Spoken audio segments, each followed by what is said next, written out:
The letter arrived on a Tuesday. Plain envelope. Federal return address. Nothing dramatic about it.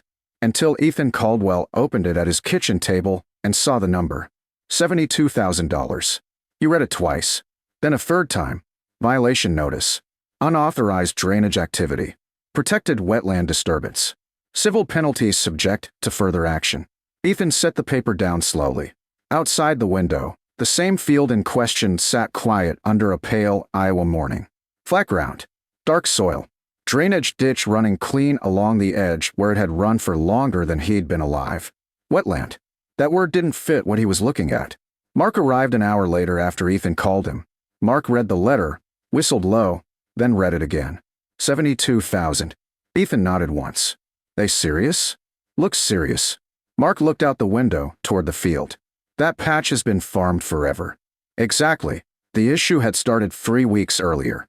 A wet spring had left standing water in one low section near the north boundary. Nothing unusual. Iowa land held water after heavy rain all the time. Ethan had cleaned an old field drain, reopened a blocked outlet, and reshaped a shallow swale that had silted over. Routine maintenance. At least, routine to anyone who had worked ground longer than 5 minutes. But someone driving by had reported wetland destruction. Then inspectors came. Then measurements. Then photographs taken while water still sat on the surface after storms. Now this. Mark tossed the letter back on the table. You gonna call a lawyer? Maybe. Ethan leaned back in his chair, calm in the way that usually meant he was thinking harder than he looked. First, I'm going to prove they're wrong. That afternoon, he drove out to the disputed field. The North 40 wasn't glamorous land. Productive, yes, but slightly lower than the southern parcels and prone to ponding after big rains. His grandfather used to say it wasn't bad ground. It just needed to be understood. Ethan stood beside the clean drain line and looked across the rows. Corn had already emerged in straight green lines through most of a tract. If this had always been wetland, it had hidden it remarkably well through decades of crops. A county truck slowed on the road. The driver lowered the window. Heard about your letter, the man said. News traveled fast. Ethan nodded. Bad luck. Maybe. The driver pointed toward the field. My dad rented that ground in the 70s. We planted beans there. Then he drove on. Ethan watched the truck disappear. That made 3 separate people in one day who casually remembered crops on land supposedly protected as natural wetland. Memory helped. Records won. So he started where old truths usually survived. The courthouse basement. Boone County records occupied a cool lower floor that smelled faintly of dust, paper, and old varnish. Maps line drawers. Survey books filled shelves. Deed ledgers sat stacked in rows older than anyone still working upstairs. The clerk at the desk adjusted her glasses when Ethan explained what he needed. You're looking for drainage records? Anything on the North 40 of Caldwell Road, Parcel 12. Surveys, aerials, plats, ditch assessments. She gave him a longer look. That sounds specific. It needs to be. She pointed him toward the archive room. Hours passed. Ethan moved carefully through plat maps from different decades, tax assessments noting tillable acreage, handwritten maintenance charges for drainage districts most people no longer remembered existed. Then he found something useful.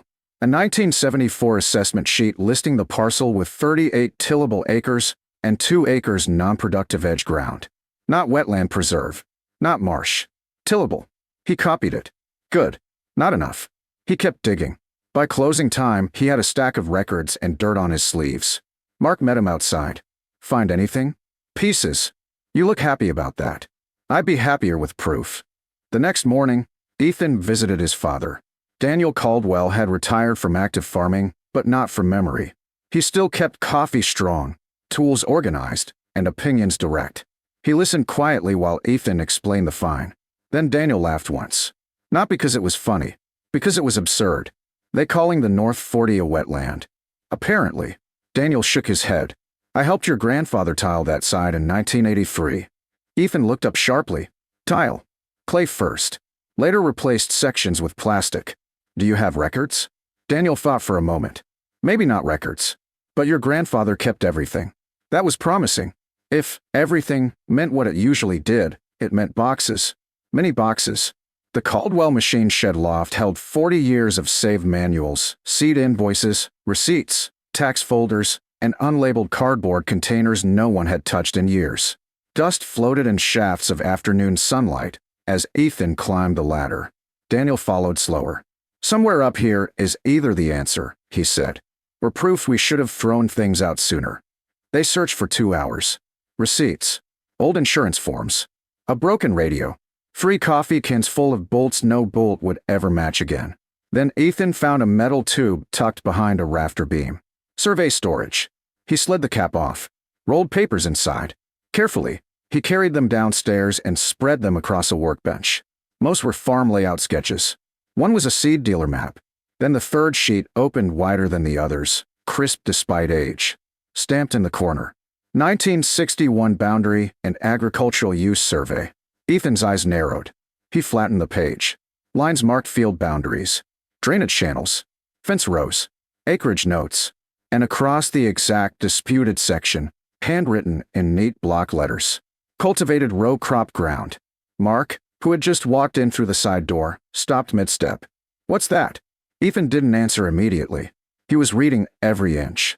There it was again, notations showing active drainage, field access lane, crop rotation reference. No wetland designation. No uncultivated marsh. No protected natural basin. Just farmland. Surveyed in 1961. He looked up slowly. "This," he said, "is the first real problem they have." Mark grinned wide. "You mean first real problem they have?" Daniel folded his arms, satisfied. "Told you your grandfather kept everything." Ethan carefully rolled the survey back up. Still calm. But something had changed. The fine had arrived like a verdict. Now it looked more like an opening move. Because if a 1961 professional survey showed the parcel as cultivated farmland, then someone had made assumptions based on temporary water and incomplete history. And Ethan wasn't done yet. He still needed stronger records. County aerial photos. Drainage district filings. Maybe crop insurance maps. Enough evidence not just to argue, but to end it. The EPA hearing request deadline was 10 days away. And for the first time since the envelope arrived, Ethan knew exactly where he'd be spending every one of them. The next 10 days became a full-time job. Not farming. Not planting. Proof. Ethan moved between the courthouse, the county assessor's office, the local USDA records room, and his own machine shed table, where documents slowly formed neat stacks instead of scattered guesses. He found aerial photographs from 1968, then 1979, then 1992. Each one showed the same thing. Straight field lines, seasonal crop patterns, drainage routes, no cattails, no unmanaged marsh, no isolated natural basin, just working ground. He located drainage district maintenance records showing assessments charged to the parcel for decades. If the land had been recognized as protected wetland all that time, those records would have made little sense. Then came the strongest support after the survey. Crop insurance acreage maps from years past. The disputed section had been counted repeatedly as productive farmland. Mark helped sort files one evening at the kitchen table. "You got enough paper here to build a second barn. Need enough to stop a fine." Mark held up an aerial photo. Hard to call Rosa Swamp. Ethan didn't smile, but he almost did. The hearing was scheduled at a federal field office 2 counties over. No courtroom drama. No television version of justice. Just fluorescent lights, conference tables, binders, and people paid to speak carefully. Ethan arrived early. Pressed shirt, clean boots, survey tube under one arm, file box in hand. Mark came with him, but stayed in the lobby. "You sure you don't want an attorney?" Mark asked. "I want facts first." Inside the conference room sat 2 agency representatives, an administrative officer, and a consultant who had participated in the site review. They were professional, polite, and confident in the way institutions often were. The lead representative began. "Mr. Caldwell, this proceeding concerns unauthorized drainage and alteration of jurisdictional wetland area identified on your north parcel." Ethan nodded once, then listened through the summary. Temporary ponding, hydric indicators, surface modifications, potential penalties, restoration requirements. When they finished, the officer turned to Ethan. "You may respond." He stood. No speech prepared. No theatrics. Just sequence. He placed the 1961 survey on the table first and carefully unrolled it flat. The room leaned in. This is a licensed boundary and agricultural use survey completed in 1961 for the Caldwell parcel, Ethan said. The disputed tract is identified here as cultivated row crop ground. He let them read it. Then he added county aerial photographs in chronological order. Each image showed active farming patterns over the same acreage. Straight rows. Machine access. Consistent use. Next came tax assessments listing tillable acres, drainage district charges, and crop insurance maps recognizing the section as productive ground. He didn't talk fast. Didn't overstate. He simply built the timeline. This area holds water after heavy rains, he said. It always has. Low-ground ponds. That does not erase 60 years of continuous agricultural use. The consultant flipped through the photos again, slower now. The lead representative adjusted his glasses. The presence of historic farming does not automatically remove wetland considerations, he said. I understand, Ethan replied. But your notice claims I drained a protected wetland. I cleaned an existing field outlet and reopened a block drain line serving documented cropland. Then he placed one more item on the table. A dated photo from his father's records showing tile replacement work in the 1980s. Men standing knee-deep in trench soil. The exact field edge visible in the background. My family maintained drainage there decades ago, Ethan said. Nothing new was created. Existing infrastructure was repaired. Silence settled over the room. Not dramatic silence. Working silence. The kind that happens when assumptions meet records. The officer asked several follow-up questions. When was the work done? How deep was the cleanout? Were new channels cut? Ethan answered directly. No guessing. No exaggeration. The consultant finally spoke. We based our initial determination partly on site conditions observed after recent rainfall. Ethan nodded. That explains the water, he said. Not the history. No one argued with that. The meeting recessed for 40 minutes. Ethan waited in the lobby beside Mark, who studied his face. How'd it go? They're thinking. That good. Better than not thinking. When they were called back in, the tone had changed. Less certain. More procedural. The lead representative read from a revised statement. Based on supplemental documentation provided today, the agency is withdrawing the proposed civil penalty pending updated delineation review and historical land use reassessment. Mark, seated behind Ethan now, exhaled loudly enough to earn a glance. The representative continued. No payment is due at this time. No restoration order will be issued under the current notice. Ethan listened carefully, not celebrating yet. Withdrawing, he said. Meaning cancel? Meaning the $72,000 penalty notice is rescinded. That was the only sentence he needed. Outside, the wind felt different. Mark slapped the side of Ethan's truck. You did it. Ethan loaded the file box into the cab. The records did it. Word traveled faster than the original fine. By the next morning, Miller's supply yard was full of versions of the story. They dropped the whole thing. Survey from 1961, I heard. Turns out that ground was always farmed. 72,000 gone just like that. When Ethan walked in for fencing staples and hydraulic fluid, conversation thinned. Not awkward. Respectful.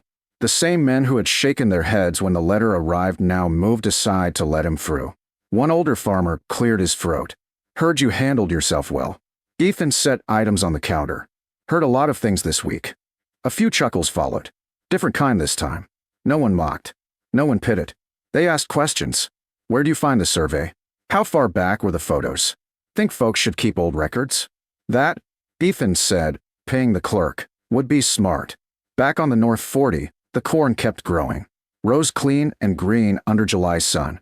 The shallow low spot still held moisture after storms, same as always.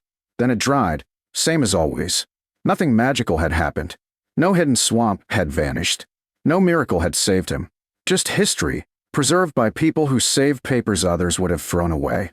That evening, Ethan stood beside the field with his father. Daniel looked across the rows and smiled faintly. Your grandfather would have enjoyed this. The fine. No, Daniel said. Them being wrong in writing. Ethan laughed once. A rare sound. The wind moved through the corn in long waves. The land remained what it had always been. Farmland that needed to be understood.